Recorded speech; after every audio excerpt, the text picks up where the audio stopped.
Hey everybody, glad to see everyone. We'll give it a couple minutes before we start. Just want to say thank you for tuning in. Uh, what we're doing tonight is something different from our regular shows at Les Paul from start to finish. Being we're all kind of cooped up at home with this pandemic, Tim, myself, Joe, we decided to do something live that we could maybe put a smile on some people's faces where they can take a view at some of Les Paul's actual gear, other than being at one of our shows where they can actually handle this stuff. So if you bear with us, this is all new territory for us. My beautiful daughter Deirdre is going to be operating the camera for us tonight, and hopefully things go well. But like I said, we're treading new water, and we'll try and get going. We'll wait a couple more minutes here, maybe 2 minutes before we get going.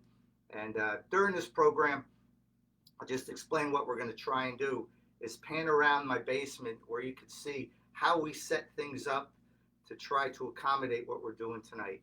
Usually we're in a big hall, we're at a show where we have many tables of Les Paul's actual gear where people can actually pick up the guitars, play the guitars, hook up to his amplifier, pick up his pickups that he made, his harmonica.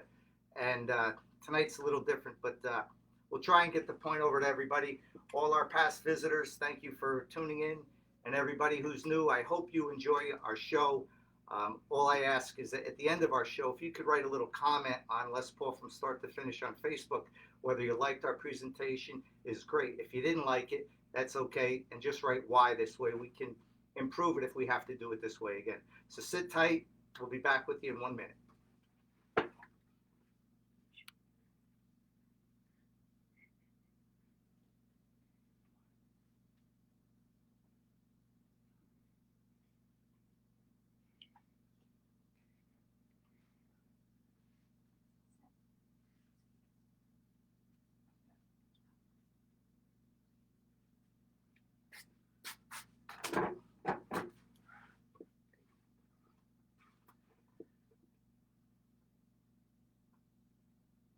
Okay, we're back. Hope everybody's ready. It's gonna be real fun. First, I'd like to start the night off by saying happy 105th birthday to my good buddy Les Paul. Wherever you are, my friend, I'm sure there's a lot of people looking up, and you're even looking down on them, giving them a little bit of love. I hope the pandemic, everyone's okay. Hopefully, we'll be through this very shortly, and we'll be able to see you out on the road. At this time, we'd probably be doing about 6 to 7 shows by now around the country, and it's unfortunate we had to cancel, I think, 7 of them, and hopefully within the summertime we'll be able to get back out and take care of our presentation. During our presentation, we're going to have a giveaway, and before I forget what we're going to do, we have a picture, and Dee, can you grab the picture of it? And it's a one-of-a-kind picture that what we're going to do for everybody that logs on tonight, I'm going to have my daughter tonight pick out a name of someone who's viewing the show, and they're going to get this picture. And this picture is a one-of-a-kind picture, and it's from 2008 when Les was at the Rock and Roll Hall of Fame. And I'm not sure if you can see it, but you got Billy Gibbons, Slash, Les Paul, Lou Pallo, Richie Sambora.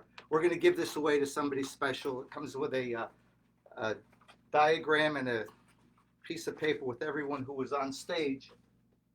So we'll get that going. So while we're doing that, let's get going with our show.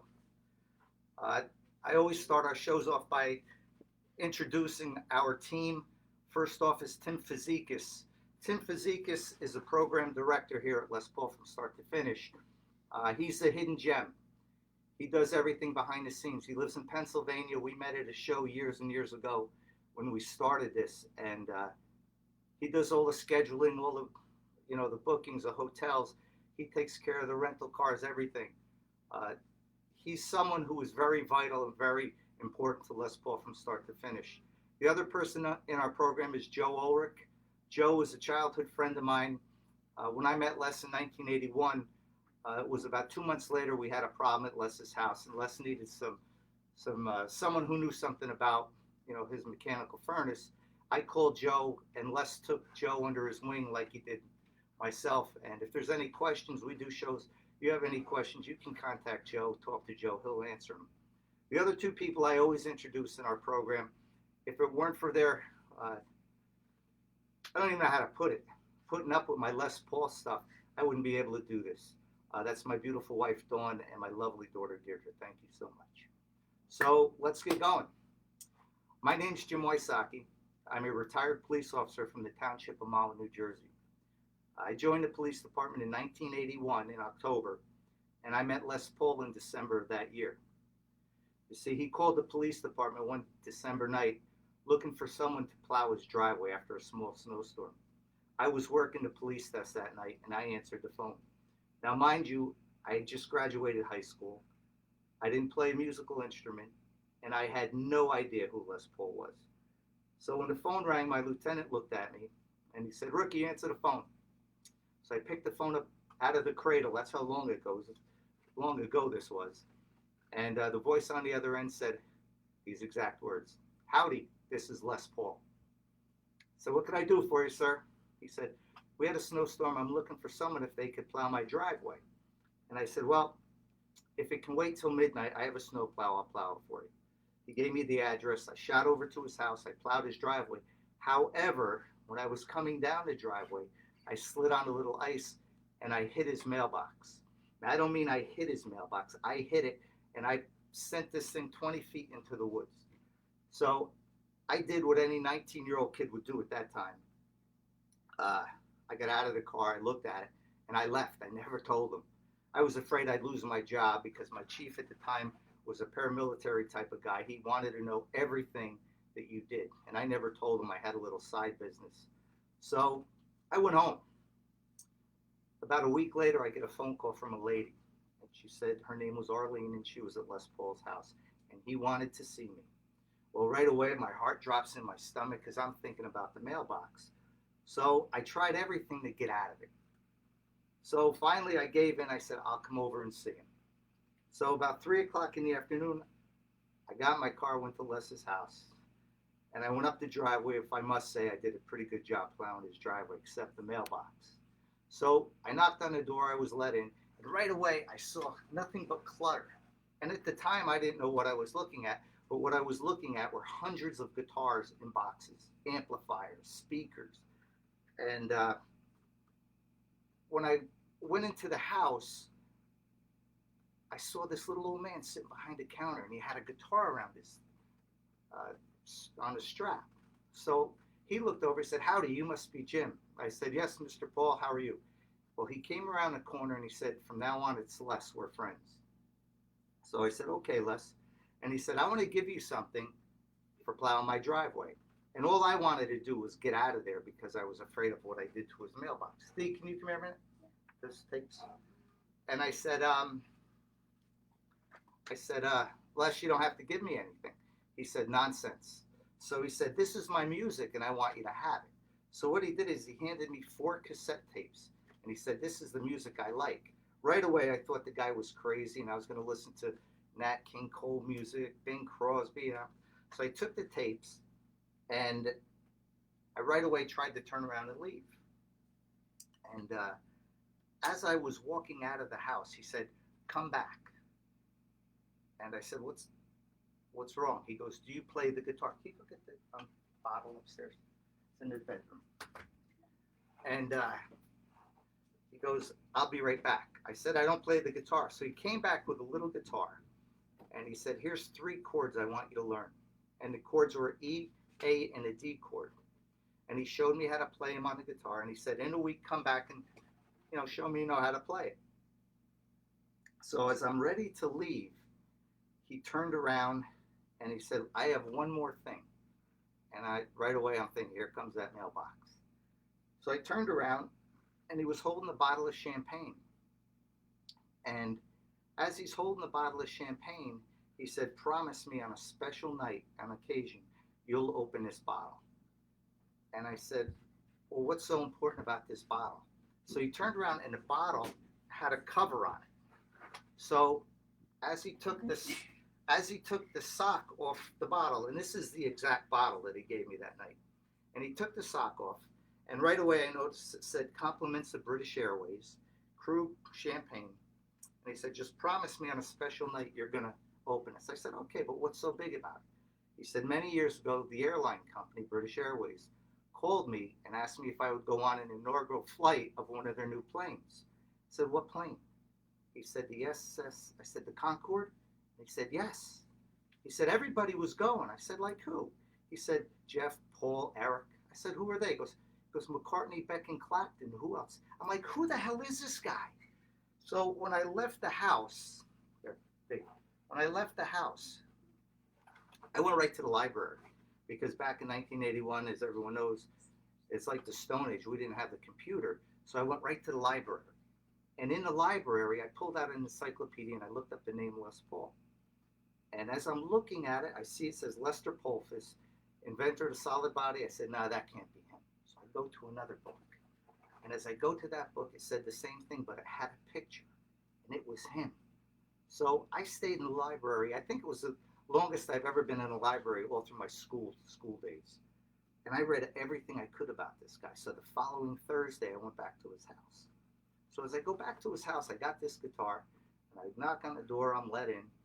And right away, he said, hi, Jim. I said, how you doing, Mr. Paul? He said, Jimmy, remember, it's Les. We're friends. So I said, I'm doing good, Les. He goes, did you learn the chords? I belted out an E, A, and a D like a pro. But he said, you're going too fast. It's about the note, clear notes. So he was behind the counter where he always was. And I sat at the bar stool where, for the next 29 years, where I sat. And I handed him the guitar. And I said, Les, I read everything about you. I said, what is about that Danny electro guitar that you let me borrow? I said, everything about you was Gibson. You developed their guitar. You were endorsed by them. Everything is Gibson. What was with that guitar? He said, many years ago, the owner of the company, Nathan Daniels, the owner of Dan Electro Guitars, gave me that guitar as a gift. And he wanted me to try to improve it any way I could. It was a prototype. And then he said, I want to give it to you so you can practice and then put it under your bed for a rainy day. See, Les always said that with things he gave me. And I said, Les, I can't take that guitar. I said, it belongs in a museum when you're done with it. And that's when he turned around and he said, that's too late, Jim. And I said, why? Because he turned around and he handed me this guitar. And this is that guitar where he wrote on it, to Jim, keep picking Les Paul. This was the first guitar I got from Les Paul in the beginning of a 29-year friendship that I can't even describe how special it was. So what happened was the years go by and I decided to, after Les passed away, start something, a little show, traveling show. And as the show goes on, you're going to understand why we do it. We don't get paid to do it. We get paid by the vendors, a little money, but a lot of money comes out of our own pockets to do this. So my wife and I decided we're going to take a couple guitars out to a guitar show at Brookdale Community College years ago. And we brought 4 of Les's actual guitars. So as we're in the show, people were just like, oh, they're great repro guitars. How much are they? I said, they're not for sale. They're actual Les Pauls. So during the show, our booth was packed with people, taking pictures, playing them. And when I got back after the show, I called Joe. I said, I know what we're going to do. So what we're going to do, it's a little different because we can't have the guitars out for everyone to play. You can't touch the stuff, obviously, through the camera. So we're going to try to go through this and give you a history lesson on Les Paul from start to finish. Sit back. You're going to enjoy it. We're going to move this thing. All right. What we're going to do is we're going to move over to the table over this way. Okay. All right. We set this up. This is one of our tablecloths that we use for our shows, and with some of the stuff. And hopefully, I'll be able to get my point through to everyone. Hang on. There's a very important call from a gentleman in Nashville. Answer that. All right. So what we're going to do is we're going to try and do this where I can possibly get you to understand just how close Les Paul, myself, Joe, were with this gentleman and what he meant to the world with what he did. A lot of people don't understand about the railroad track. They don't understand about his first instrument, his mother's player piano. They don't understand his sound on sound, his multi-tracking. Well, I'm going to try to explain that all to you tonight, and hopefully you get the picture of just what this guy meant to the world, not just the United States, to the world. All right, we're going to try and move this around a little bit. Back in the day, Les Paul lived in a little town called Waukesha, Wisconsin.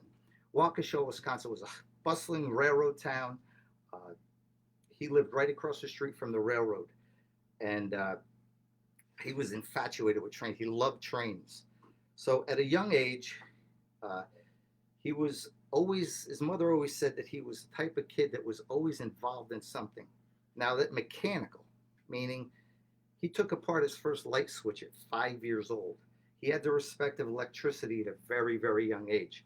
He told me many times by taking the first light switch apart, he was almost electrocuted. He can't count how many times. We didn't have GFI breakers. We didn't have no fault breakers or the outlets that we have now. So just think about touching a live wire at that age. So his mother always said when his brother Ralph wanted to turn a light on, he wanted the light. But when Les wanted it, he wanted to know how and why it went on. Very curious. So one day, Les is in the house, and the telephone always, it was something that baffled Les from a very young age. He couldn't understand how you pick the phone up to the point of how you get sound out of it. So one day he was in the house, and he came downstairs, and a freight train was coming across the street from his house. And as he's standing there, he looks, his mother's on a candlestick phone. He looks at his mother, looks at the train. All of a sudden, the window started to rattle. Now, Les was about 8 years old at the time, 9 years old when this happened. So he touched the window, and the window stopped rattling. He took his hand off. It started rattling again. He went to touch it the second time, but he went to touch it with the back of his hand. And as he did that, he felt something. What he felt was vibration before he touched glass. He then looked at his mom and had an idea that maybe the vibration had something to do with sound. This was Les's first inkling of how sound works. Les took that idea with him for many, many years down the road. He's in front of his house. There's a construction company working. And at lunchtime, Les would go outside every lunchtime and watch a construction guy play a harmonica. Got to the point where the construction guy said, "What do you come out here every day for?" And Les said, "Well, I like what that is. What is it?" And the guy said, "It's a harmonica." And Les said, "That's pretty cool." And the guy said, "Well, do you want it?" So he threw it to Les, but Les's mom was behind him. His mom grabbed it and said, "Oh, no, you don't." They took it inside and they boiled it. This was the first instrument Les ever played. They came back out, and this is the harmonica. Now, we take this around to shows. We pass it around to people. They can take pictures, hold it. But the thing is almost 100 years old. Now, I don't know where this thing's been, but every show I say, please don't put it in your mouth and blow on it. Every show somebody does because they say, I got to have the Les Paul mojo. And this is just one of the things that we pass around that people can actually see, touch, and play. Les's other instrument he played, his mom wanted him to play the piano. Well, he went to 2 lessons, and after the second lesson, his mother gets a note from the piano teacher, and it said, "Mrs. Polfus, please excuse this, but your son Lester has absolutely no musical talent whatsoever." That was the end of his piano lessons. But in the house, his mother had a player piano, and Les was told strictly, don't go near it. Well, one day Les is home, and he's watching the scroll go through, and he had an idea. What if I take tape and I put it over some of the holes, and I poke my own holes in it? He did that, and what he got was different sound. That lasted about 2 days till his mother realized what he did, and she put rope around the piano, and it stopped him from doing it. That's just how Les worked. When he was young, he wanted to, record things. He started playing the guitar at the age of 11, and he wanted to record stuff. So it wasn't hard back in the day. His father was a mechanic, owned a auto garage, and it wasn't hard back in the day to make a record. So he made his own record cutting lathe. and it was out of a Cadillac flywheel. And it wasn't hard. What he would do is he would take an acetate record, he'd put it on, and he'd play. And that went on for, whatever, how many years, until he got older. Now, Les got older, and his, thinking just got to the point where he was like, I need to do more. I got to have more with this sound. So he started playing the guitar. He got very good at the guitar to the point where he was almost like a professional at a very young age. So what happened was he started playing his guitars at these little barbecues in Waukesha. And he invented a holder for his harmonica. He'd take the harmonica and he made it out of a coat hanger, put it around his neck, and he could play it by still playing his guitar. But the problem came is when someone in the back of I think it was Beekman's barbecue stand in Waukesha, said, Les, we can hear your harmonica, we can hear your singing, but we can't hear your guitar. Now, back in the late 20s, electric guitars were just coming out. I mean, the early 30s, you had your first pickup, but they were hollow body. And when you turned up the volume, you had feedback, you had no sustain, and that really bothered Les. He would take guitars, and he would take a guitar like this, and he would experiment with it. Okay, this is one of his test guitars, but he would cut a hole in the back. And this guitar, I don't know if you can see it, but there's a pickup he put in the back trying to do different things with it. He filled them with plaster of Paris trying to get a sound. He took one, which we'll get into later in the program, and he actually took his mother's record player needle and jammed it into the box and ran it through the record player to make it electric. And that's a very important guitar. We're going to talk about that much later. So with that idea, he went back and he thought about the railroad track, okay, about what happened with the train and stuff. So one day I'm going to go behind the bar here. My daughter's going to move the camera up so you can get a better view of it. So bear with me. What?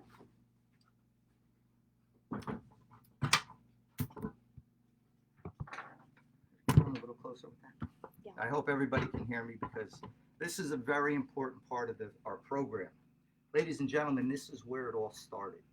A lot of people say when I do shows, there's always that 16-year-old kid in the audience who says, isn't it true that Rickenbacker came out with the Pan and Fender came out in the early 40s with the solid body, way before Gibson? No, you're right. You're right. That's absolutely right. But what is in front of me, I consider, and I'm sure you will when I'm done telling you, is the first solid body electric guitar. What Les was doing, he was at his dad's shop one day, and he had this idea, how do I get sound to sustain? How do I get no feedback? Well, he was in his father's garage, and he had a piece of metal. I'm not sure if you can see what I'm doing, but he had a piece of metal in his right hand, and he had a solid piece of iron in his right hand. This is the actual piece he was holding. And he started hitting it on the rail. And as he's hitting it, he noticed the dense sound, but he also felt and heard what we know now is sustain. With that, he looked at the piece of metal, and this is the actual piece of metal he gave me. It looked like a little piece of railroad track. Well, he and his friends had an idea. They went to the rail yard across the street, and there's another story that we're going to tell about that rail. I'm going to ask my daughter to remind me of that. He went to the rail yard and stole the piece of rail. Right? This is not the original. The original he gave me, we donated to the Waukesha County Museum in his hometown, and that's part of the story we'll tell later on. But this is a replica that Les made back in the late 60s when he decided that he needs to start putting things out there where people can see what he did. So what he did is he knew the telephone worked with vibration. So what he did is he took the rail, he took the inside of the telephone out. This is it. He laid it on the rail. He took 2 railroad spikes. Hey, can you pick that up maybe? Just pick it up where people can see. He took 2 railroad spikes, okay, and he placed them on the rail. He took a guitar string, attached it to the rail, suspended it over the spikes, okay, till they were taut. What he did next was he took his mother's radio, just go over that way. and he hooked a wire to it, and he hooked it to this speaker. This pickup is what it is. And when he plugged it in and he plucked the string, he had sustain and he had no vibration with the sound. Les Paul invented the first solid body electric guitar. And this is where everything changed. With that, we're going to put it back, and I'm going to move back over once I got done with this. I put back over here. We apologize, but this is all new to us, so I'm trying to make the best of it we can. So with that idea, he started his experiments with the hollow body guitars. Now, how do I do what I want to do? I realize I can't get it if I fill it with plaster of Paris. I can't do it if I stick the record player needle in the guitar. How do I do it? So years and years go by, but while he's thinking how he's going to do it, he's still got the recording aspect of what's going on. So doing his recordings, he gets the idea, I want to go back over this way. I want to make records. But how do I make my records when I'm playing and the band's gone? How do I get to where I'm playing a rhythm guitar and I only got one needle on that lathe that I made? What do I do? He thought about it, and it was very simple. He played rhythm, then he moved the needle, and he played lead guitar. Now, how do you play them back? He thought about it. It took a little while. He said, I know. On the lathe, he took the record. This is one of his actual records. And he would play rhythm, okay, right here. And then what he would do, he'd pick up the needle, and he had a microscope on his lathe also, and he'd put it a couple centimeters past that what he just cut, and he'd play lead. Well, how do you play them back together? He thought, and he had an idea. He had a needle here, then he had another needle on the other side playing that one. Built another lathe, so he had two tracks, and he had a record. He'd take those two tracks to this record. When that worked, he'd bring it back, and he would sound on sound. However, there was a big problem.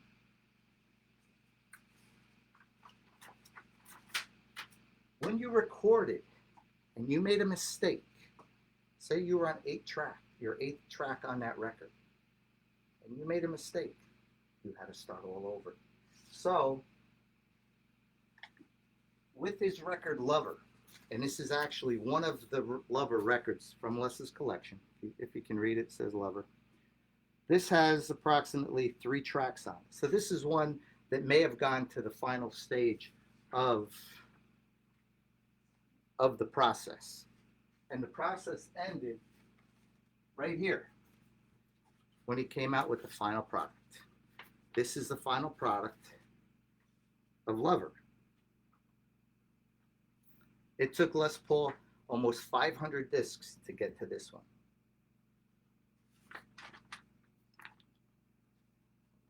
Thank you. Great assistant I got. Just don't drop it. So if you understand the process, it took a long time. But Les kind of got to the point where he understood the painstaking effort you had to put in. Now, just to give you an idea as to how this worked, the record Trapeze. This is track number 1 and 2. This is track number 3 and 4. And 5, because now you got 3 on there. 4, 5, 6. 7 on here. And it went on and on. I mean, overdubbing, back in the day it was unheard of, but he put different sounds, speed the record up, make different sounds, until you came up with Trapeze, the master process. This is the master for Trapeze. Now, who knows how many records it took Les to get to this point, but you're talking back in the 20s and 30s that Les did this, and into the 40s. And he made hit after hit. Mary Ford came along, show over. They just conquered everything back in the 40s and 50s. There was nobody bigger in the world, Les Paul and Mary Ford.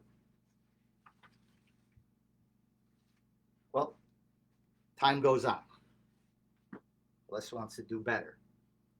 Comes to the age of the electric guitar. He takes his invention, he comes out with the log in 1943, I believe, or 41, 43. He comes up with the idea. He puts the railroad track. His mother said, the day you see Gene Autry on a horse with a railroad track on his back will be the day. Les experimented with 2x4s. They didn't work. So he went and got a 4x4 piece of pine. And what he did is instead of the railroad track, that was what he was going to use for the base of the guitar. He hooked it to the neck of an Epiphone guitar that he took apart in a factory in New York. And he had the world's first solid body. Not world's first, but he had his own solid body electric guitar. He went on stage one night and performed with it. And after the show, he didn't get the applause he expected. So a lady came up to him and said, what is that you're playing? And he said, it's a solid body electric guitar. She said, it doesn't look like a guitar. That's when he thought. People were thinking and listening with their eyes. He went back to the Epiphone factory. He got the wings off of a Epiphone guitar, attached them, and that was the lock.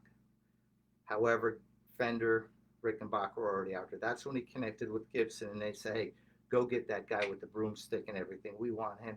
And that was history. And that's when Les Paul started with Gibson guitars. And I wear my Gibson garb every show I do, and it's for the love that Les had for Gibson, and it's the love that Gibson had and still has for Les Paul. And I'm going to get into that part of it later on in our show. Our friendship, I was at Les Paul's house. I can't tell you how many times a week for 20-something years. It was a friendship that we just developed. I was at his house one night in 1985. He said, come on in, I want to show you something. So Joe and I shoot over to the house. And as we're at the house, he said, come on downstairs. I want to show you something. So we go downstairs. The furnace wasn't working. And if you picture Les's house, it was this green color basement like the Munsters, but it looked like the Munsters house with all these tubes and machines. And so we go to the furnace that was about the size of my basement. And he goes, I have no heat in the patio. Now picture these circulator pumps on this oil burner. They're about 1.5 feet long. They were just huge. And there were 5 of them. He goes, that one's the patio. And volunteer fireman, retired cop, I touched it and it was red hot. Now, I look at Joe and we know oil with red hot doesn't work. He goes, give me the oil can. I said, Les, you need a new pump.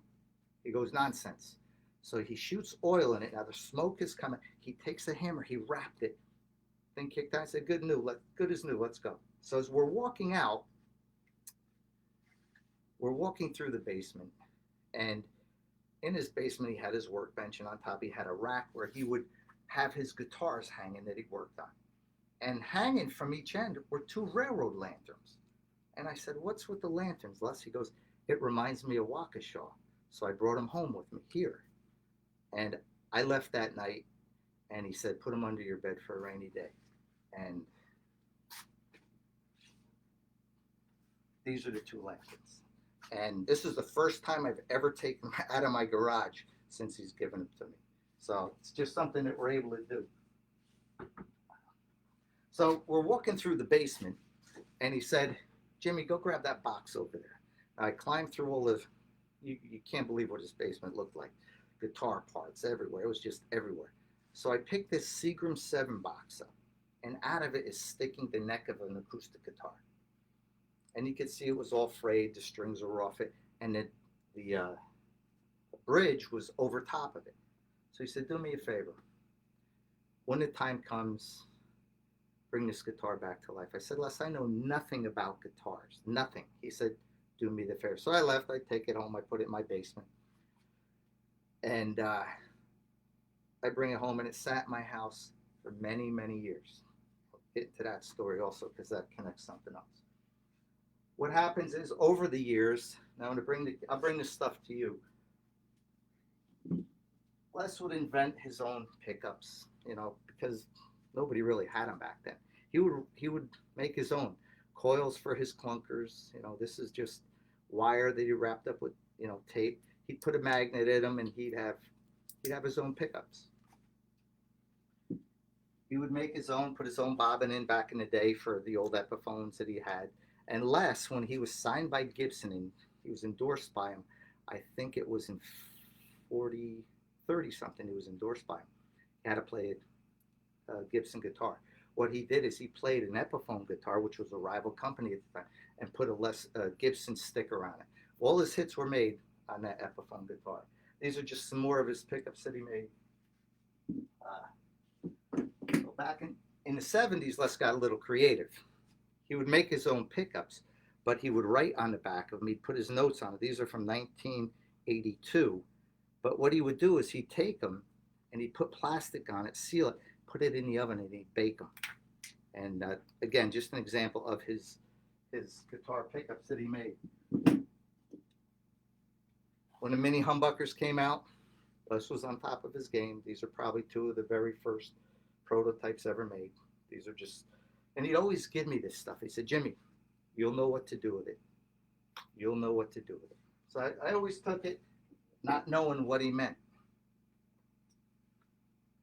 In 1952, they came out with the Les Paul guitar, and it was top notch. I mean, there were issues with it. You couldn't, really play it. Your hand hit the string and muffled the strings.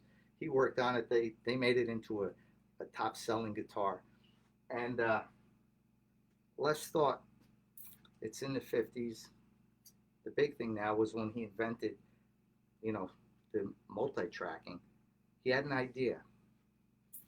A tape machine came from Germany. Les, there's a long story. I'll just try and make it as compact as I can. Les met a guy in New York. The idea was there. He went to another gentleman's house, Colonel Mullen, who was a military, who had this tape machine from the Germans.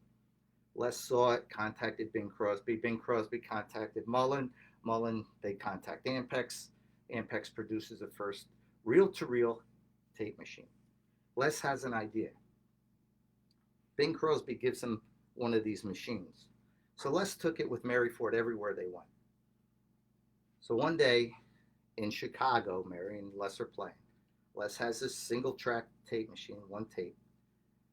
He had an idea. How do I make this like I did the records? How can I multi everything onto the tape? He said, it's simple. I'll get another tape head. He called Ampex. Ampex said, we're not sending it to you. Send us the old one, because this was like top secret back at the time. Les conned Ampex into sending him an extra tape head. He took the tape head, put it on this machine, had a handyman from the hotel drill into the machine and attach this head. He had Mary sing into it, hello, hello, and said 1, 2, 3. When he played it back, he had multi-track. It was born that day. That machine, as well as the 8-track machine, as well as majority of the stuff in this basement, are now in our little museum in Mahwah, New Jersey, that you can go close up, take a look at. But history is in our little museum up here in Mahwah. The first 8-track and the first multi-track was that little Ampex machine, and the whole console is in our little museum. Just some other things I have on the table here I want to show you. Back in the early 30s, 20s even, Les Paul was such a good guitar player that everybody wanted him to play. Here's an old record that Les gave me many years ago, and he started laughing for some reason when he gave it to me. He mentioned Hoagie Carmichael. This says Joan Davis, number 9, tracking cue, intro to Hoagie Carmichael. And again, put it under your bed for a rainy day. Now, I knew nothing what I was going to do with this stuff. I mean, my bed got so packed with stuff, it was crazy. It got to a point, Les gave me a guitar once. He said, put it under your bed for a rainy day. I said, Les, I can't. I got no more room. He said, that's simple. I said, what? He goes, get a bigger bed. And this stuff kept coming. And he'd always say, you'll know what to do with it. Well, there's another example of just something. He gave me this, and it's a piece of 2x4 with nails.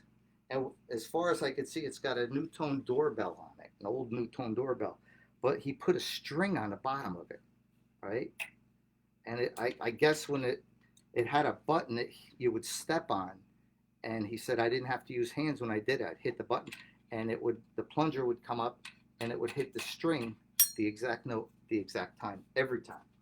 He never told me what he did with it, what it was for, but he gave it to me, put it under your bed for a rainy day. One day, Joe Ulrich and I are at his house, and we're talking to him. So Les never paid us for anything, and we never asked for anything from Les. Well, he reaches in his wallet.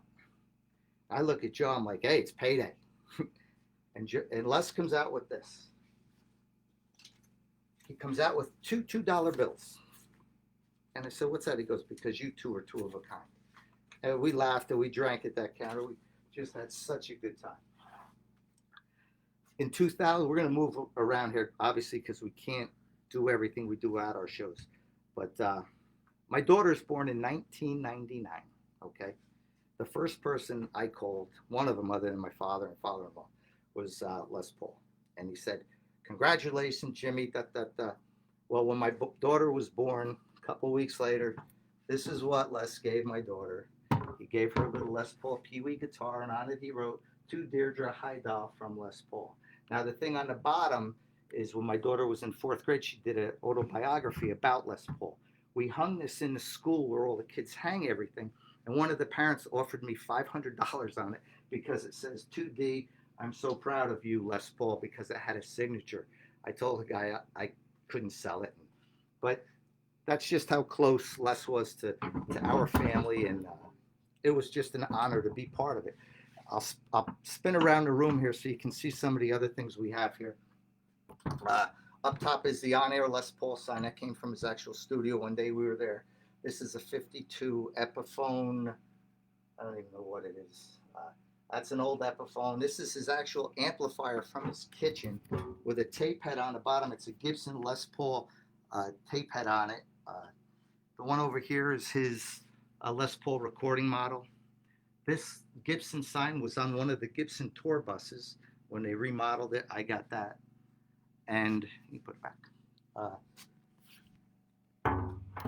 And from the time I met Les, he always said, "I'm going to write a book." And I said, "Sure you are, Les." Yeah, I never saw him take notes. Well, one night in 2000, and I think it was 4, I went to the house. And there were these two gentlemen there. Now, as I was in my cop, his house was the most protected house in Mahwah when I worked, because I was there all the time. So when I went to the house, I see a strange car, out-of-state plate. So I go knock on the door. He lets me in. I said, "Jimmy, I'm glad you're here." He introduced me to the Cochran brothers. Now, the Cochran brothers, which I'll show you in a few minutes, wrote his book in my own words. So he said, "Sit down. They want to interview you." And I said, "Les, this book isn't about me." And I turned around and I left. Well, when the book came out, I think it was 2004, 2005, he called me one day and he said, "Jimmy, come on over." He grabbed the book, got the whole case. And he said, "I got something." So I walk in, there's five big boxes. And each box had 10 books in them. And he said, "Jimmy, these are the author's proofs." He goes, "I promised you the very first copy, and I'm going to give it to you." So we opened a box, and this is the actual box it came in, out of the big one. And in it, I opened it, he opened it, and here was the book. Now it's a blue cover. There's limited. There are only 50 of these author proofs that went out to special people to read it, to get what they thought, and give the ideas back to Les. You open a book, and inside is the front cover, and it gives a picture of his studio, what it looked like in his house. Second page was a very special commemorative page that Les Paul autographed, and on the bottom it said author's proof number 50, and he wrote, "Les Paul, to Jim, thanks for being my dearest friend, Rhubarb." And Rhubarb was his name when he was a kid back in Waukesha. Well, I'm looking at the book, and I'm just surprised that he actually wrote it. And I said, "I'll treasure it forever." And he said, "I made a big mistake, Jimmy." And I said, "What's that?" He goes, "I promised you the first copy, and here it is. Look at the number on it.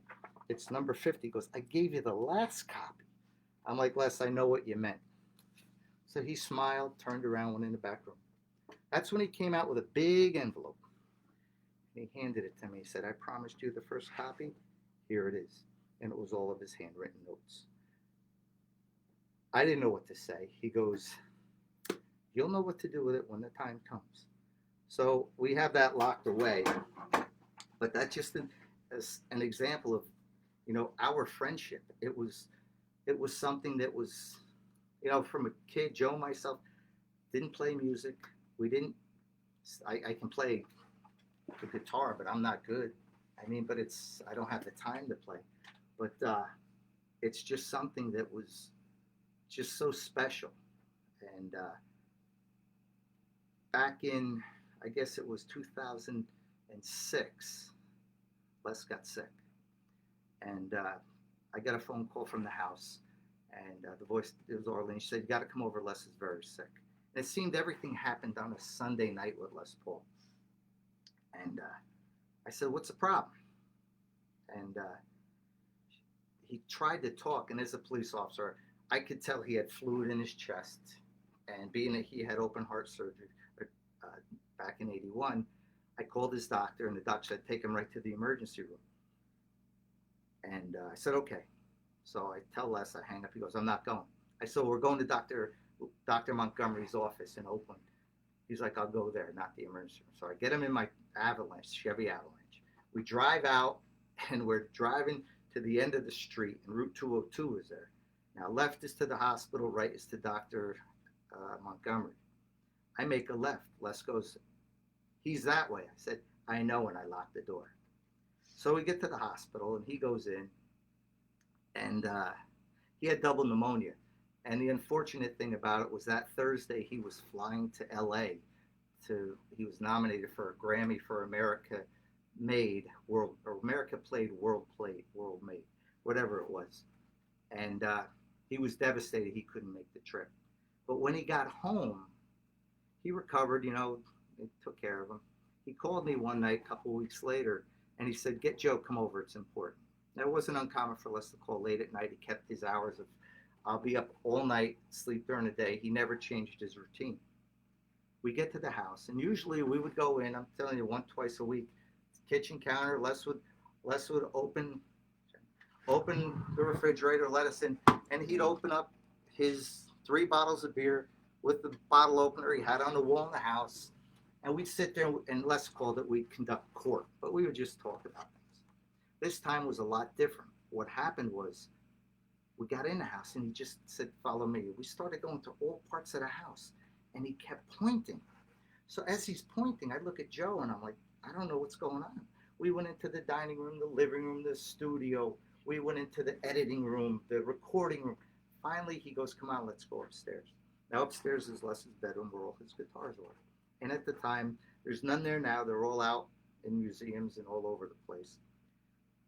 We go into his bedroom, and as we're in there, he sits on the bed. He's got his glasses on, and he looks stressed. And I said, "What's the matter, buddy?" He goes, "I got a problem." I said, "What's the problem?" He goes, "Everybody wants my stuff, but I don't want to give it to them or sell it to them where they go out and go buy a yacht. I want people to know what I did with my railroad track, with the hollow body guitar, with my records, with my 8-track, with everything." He goes, "What are we going to do?" That's when Joe chimes in and said, "Les, we are not involved." And Les said, "Besides everything I gave you guys over the course of 20 plus years, what are we going to do with all this stuff?" I said, "Les, it's going to go to the right place. Don't worry about it." I said, "But we're not in charge of that." He goes, "I need your help." So that's when I sat back, I looked at Joe, and I said, "Les, I got an idea." And he said, "What?" I said, when you go to wherever you go, and until our rainy day comes like you always wanted us to do, I said, we'll take all your stuff around the country, and we'll let people see, touch, and play it until our rainy day comes. Well, he sat back, took his glasses off, smiled, and said, "It's a deal." That's why Joe and I and Tim do this. It's not about the money. It's about continuing his legacy.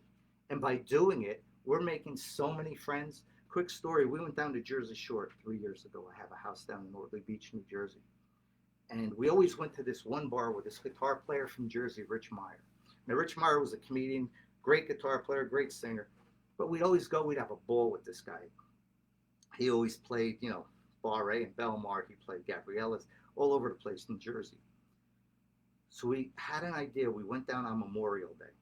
And we said, how about we go down Memorial Day and we bring it was an American flag guitar, and it had an autographed pickguard on it. Obviously, it was reproduction, but it had an actual Les Paul signed guitar pickguard on it.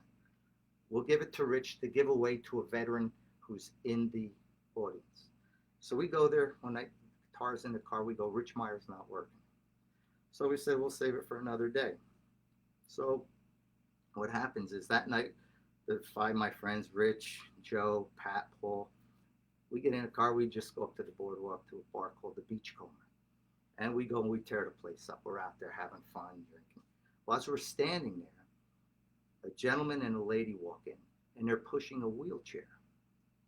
And the lady asked my friend Richie, can you help me? I said, what's, he goes, what?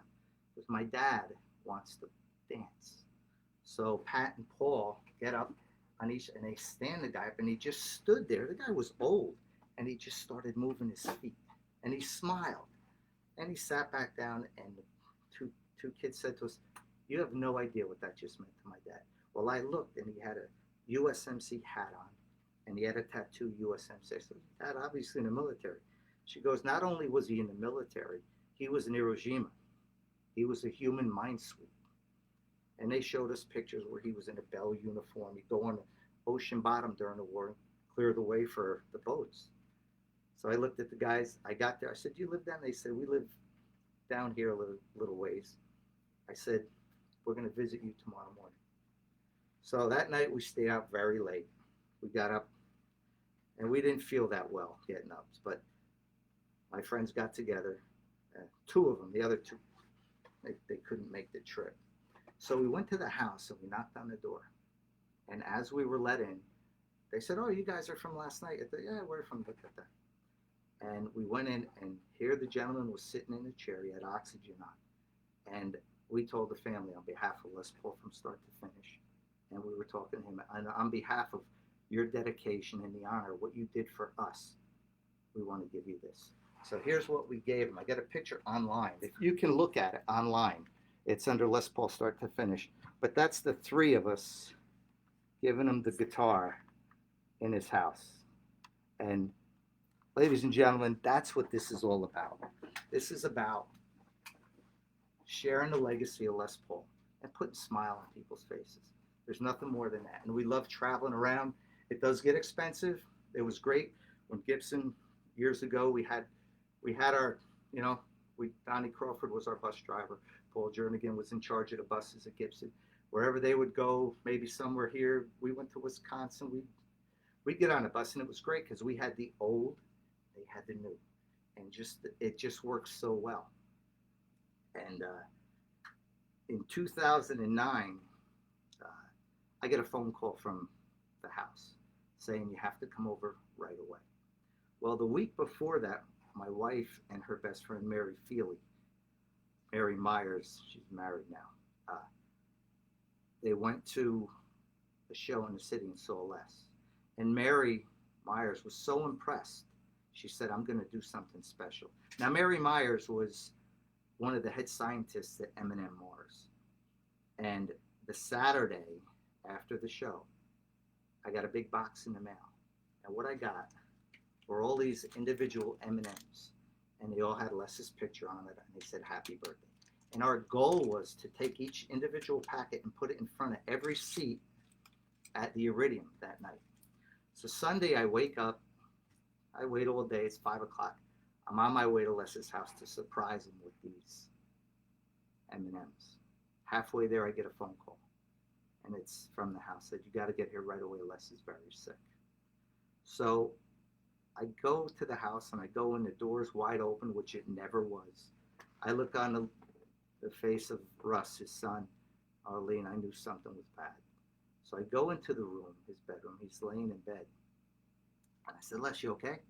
And he opened his eyes, and he said, Jimmy, I'm really sick. I said, come on, I'll get you dressed. We'll take a ride to the hospital. And with that, we talked, and he motioned for me to sit on the bed next to him.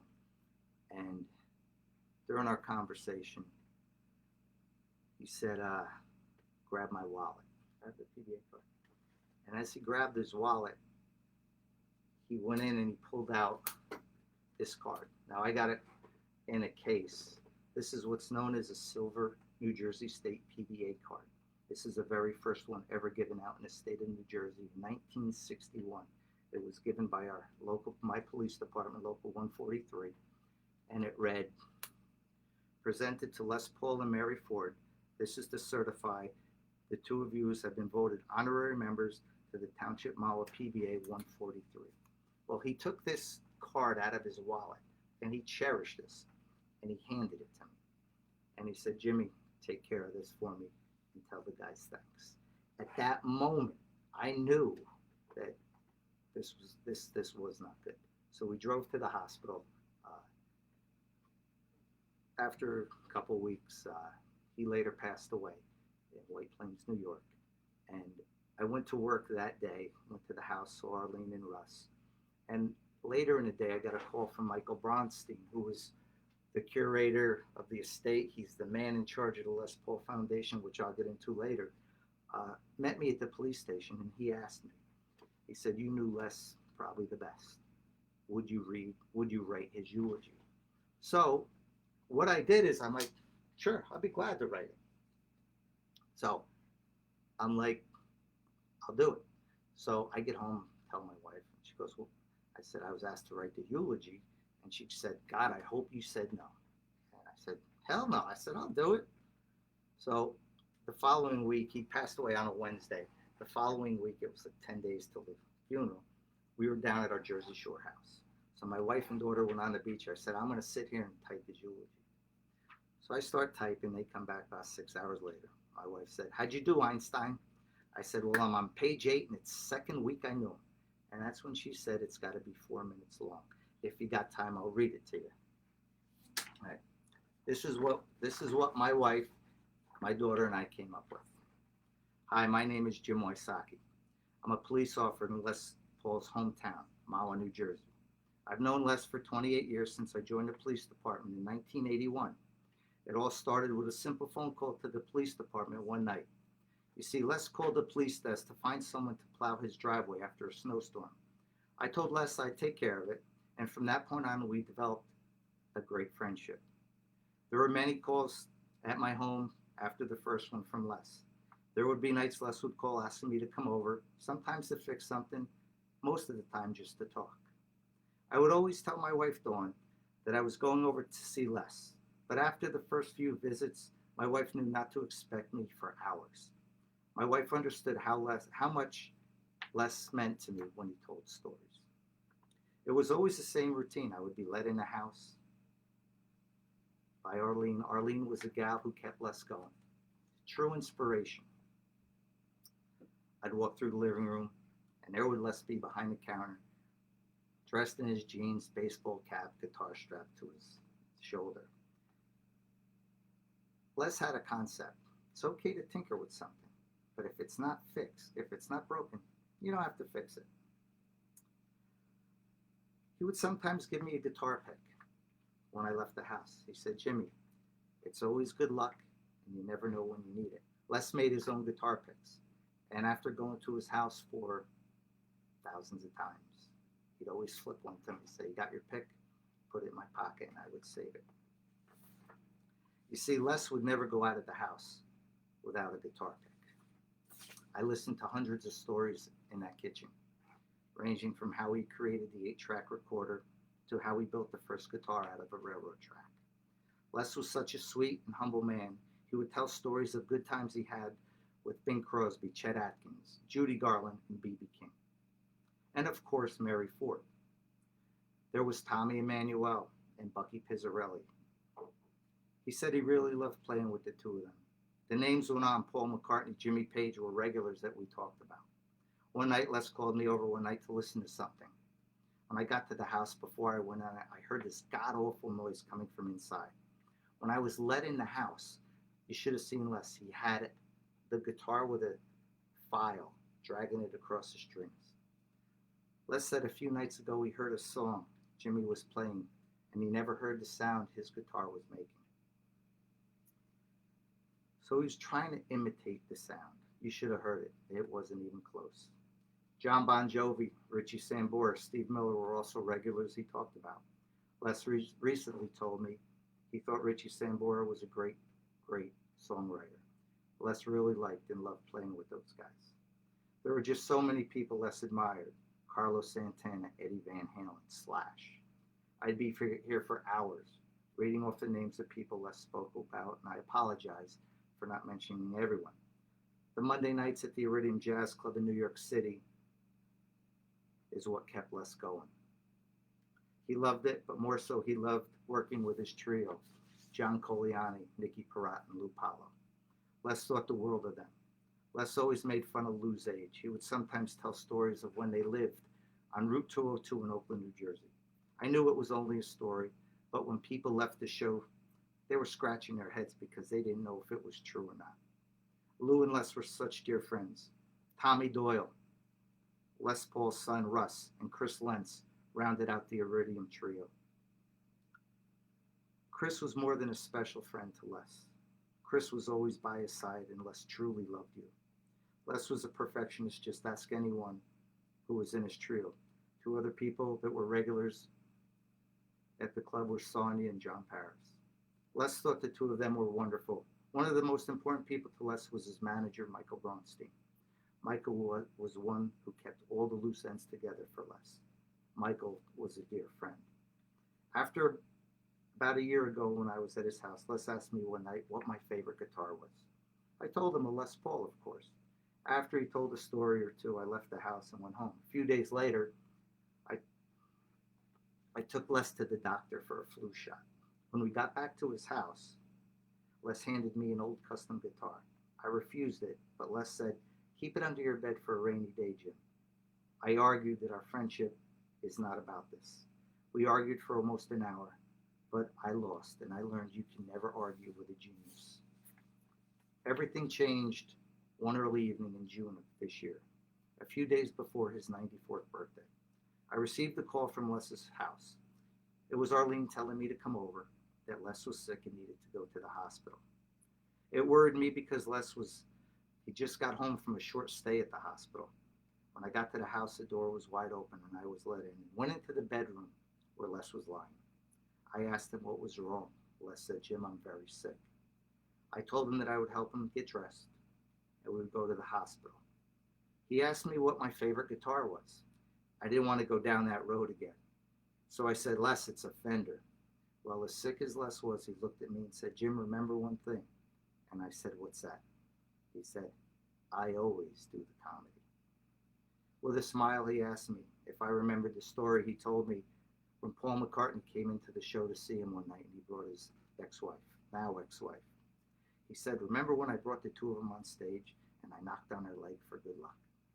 We both laughed so hard. He then sat up and motioned for me to sit on the bed.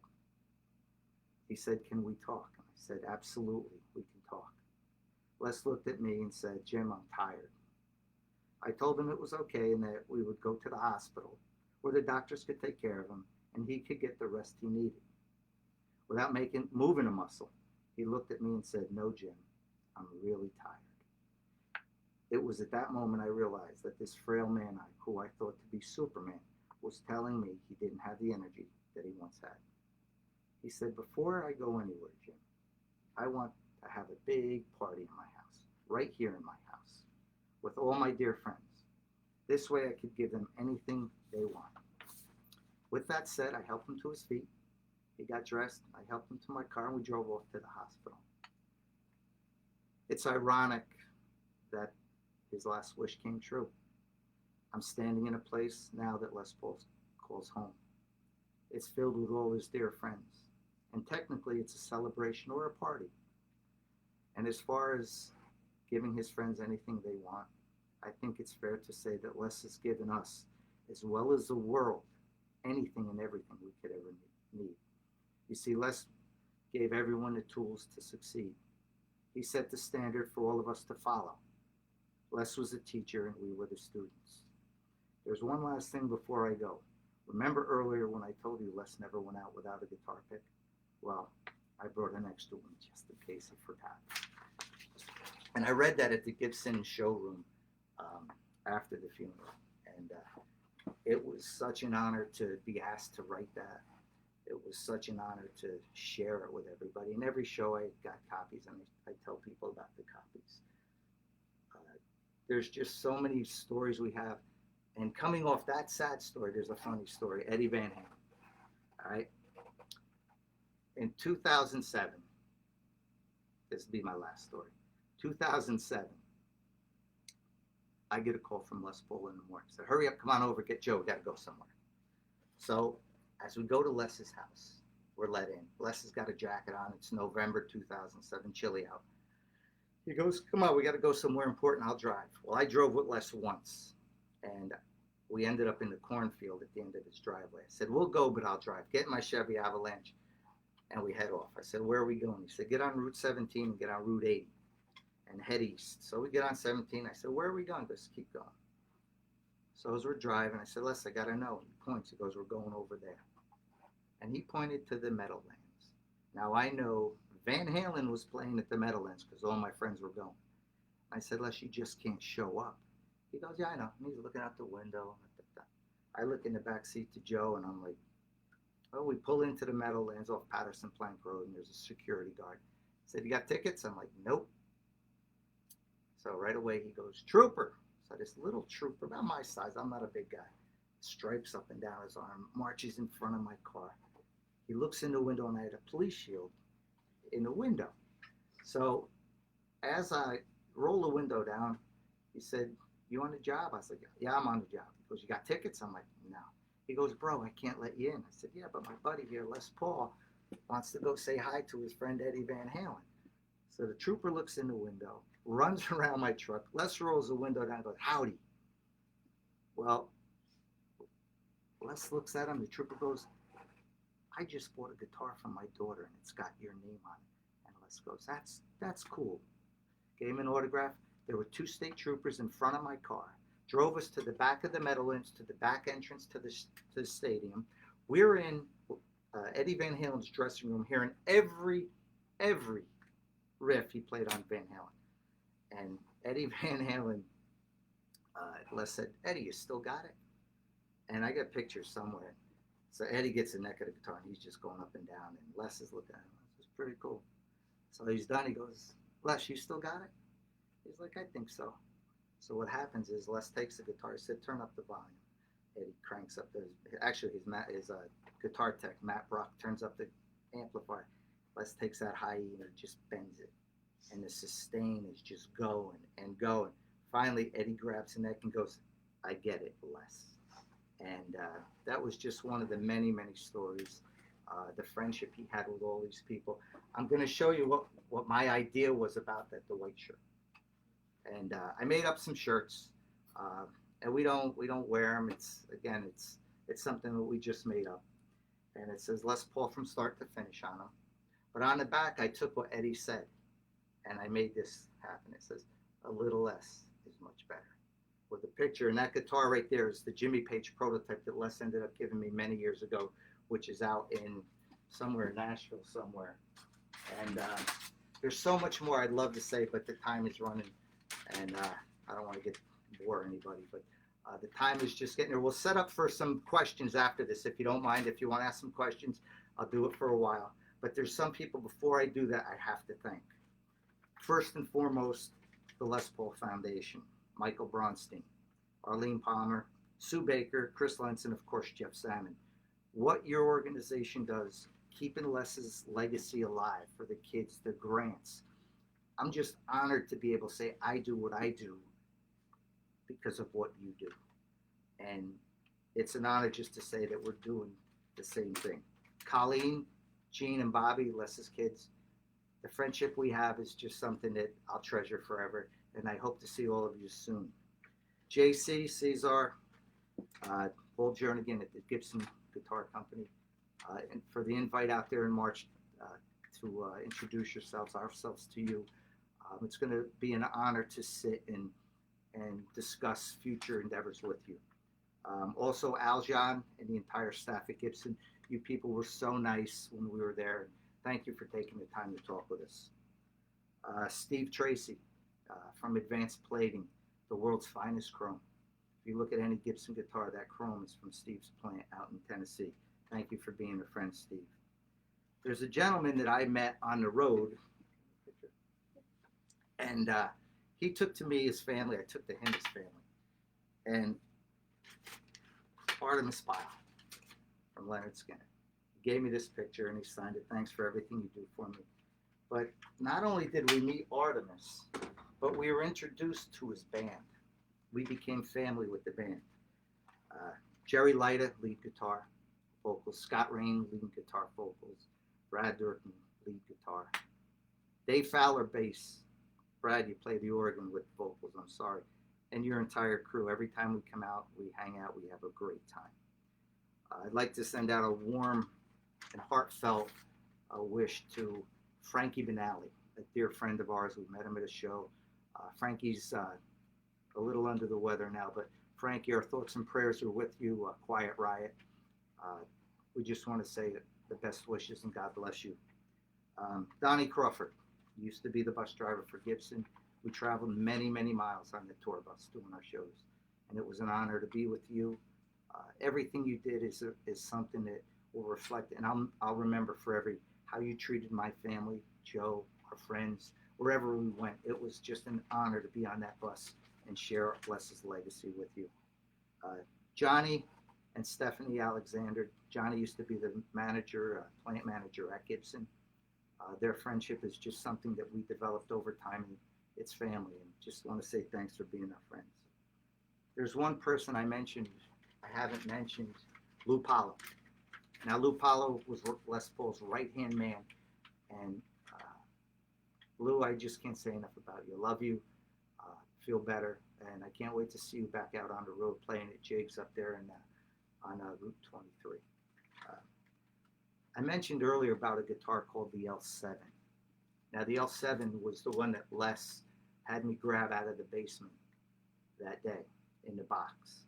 Well, after Les passed away, it was in my basement, and my wife said, "What are you going to do with all your Les Paul? What are you doing with that guitar?" I said, "You know what? Throw it away because it's that bad." And she said, "You promised Les you'd take care of it." So I didn't know anybody at Gibson. I put it in an old guitar case, and I sent it to Nashville. Forgot about it with a note. They called me, "Yeah, we can fix it." About a year later, I get a call from Johnny Alexander, who was in charge of the Gibson factory. And I didn't know Johnny. He said, "Your guitar is ready, come pick it up." Well, 2 tickets are on the computer for me, first class and Joe. We get to Nashville. We get to the airport. The Gibson tour bus is waiting for us. I look at Joe. I have no idea what's going on. Well, we go to the factory, and in the factory are the big wigs of Gibson at the time. And the guitar case is on the ground. I open it, and they said, "What do you think?" And I wasn't surprised. I said, "The bug holes are still in it." I just thought when you redo a guitar, you make it look good as new. And that's when Johnny Alexander said to someone, he goes, "He has no idea." I said, I don't do guitars. And it turns out we went to George Gruen with the guitar. That was Les Paul's 1935 L7, where he tried to invent a solid guitar by putting the record player needles from his mother's record player into the side of that guitar. And there's a gentleman at Gibson, and he still works there today, who used to be in restoration and repair, and his name is Dusty Loomis. Dusty, you have hands of a surgeon when it comes to a guitar. If you want to go on computer, go under Resurrecting Les Paul's L7. I think they took over 300 photographs of what he and the members of the restoration department did to that guitar.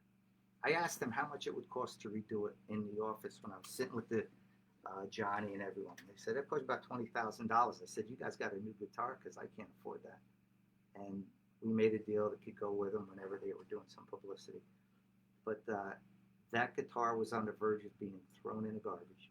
And Dusty Loomis brought it back to life, him and the people in restoration. So you're such an asset to that company, Dusty, seeing your dedication and what you've done is just so nice. And thank you for doing it for me. It's just an honor to meet everybody on our shows when we travel around. Always get a smile. Every business has a mission statement. Now, ours is quite simple. It's our mission statement to share with everyone what we were so fortunate to have Les share with us. And if we can travel around and find a way to get to you without breaking our bank, trust me, we'll get there. But I want to say thank you for everything everybody's done for Les Paul from start to finish. Please don't forget to type on if you like the show, and if we get when we do get back on the road, please come join us because we always give something away. And tonight we're going to look at everybody who got online, and someone's going to walk away with that beautiful picture. I just asked that you don't duplicate the picture because there's only about 3 of them out there. Okay. With that, I want to say thank you to everybody. Thank you to my beautiful wife for letting my daughter do this. Thank you for my daughter for doing this. And listen, I'll answer some questions. So if Dave, you can see some of the questions. I got it on here. Okay. Lori asked, what happened in the mailbox? The mailbox. Well, that's funny. That's funny. Well, when I went to Les's house in '86, I think I said, he said, I want you to have this. And he gave me part of the 8-track. He said, I want you to have this tape machine. And it was this 3/4 track. I said, Les, what am I going to do with this? He goes, you'll know what to do with it. And he smiled. So Rusty, his son, and I load it in the back of my truck. We take it and put it in my truck, and we go home. Now, back in the 80s, my old house where I live now, I redid it, had an old garage, no front door on it. I just stuck it in there. And for years, it stayed in there with, speakers Les gave me, other machines, the railroad track. And in 2014, after Les passes away, my wife is in the garage, and my wife and daughter are big horse people. They show jump, they do everything. So there's saddles in there. You'd think I own 90 horses, but they own 2. And I get into an argument. So what are you going to do with all these saddles? They're in my man cave, my garage. And she goes, what are you going to do with all this Les Paul stuff? I said, what do you mean? She goes, what are you going to do with the tape machines? Now there were 2 of them. And I said, well, pull that one out. It's got to go in a museum somewhere. So she pulled it. The doors were taped. The tape broke. And as she looked inside it, she goes, what the hell is that? And as I came around the corner, it brought tears to my eyes because inside was the mailbox with a ribbon on it. He knew the exact date and time I did it, and he put it in there to surprise me, to remind me, I think, of the night we met. And that's what happened with the mailbox. And that's just part of our story. And I forgot all about that, but I don't have it with me. So thank you, Lori, for bringing that back up. Go ahead. That's the only question. Okay, we only have one question, which is good because I think I talked too much. So, listen, everybody knows the site, Les Paul from start to finish.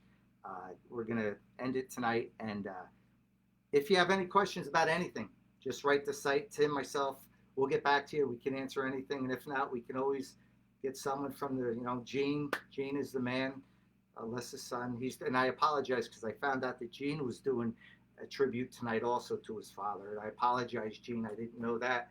But hopefully people can record this and see what actually happens. It's been a pleasure. And everybody, if you need anything, look us up and we'll be out there. Thank you. Have a good night, everybody.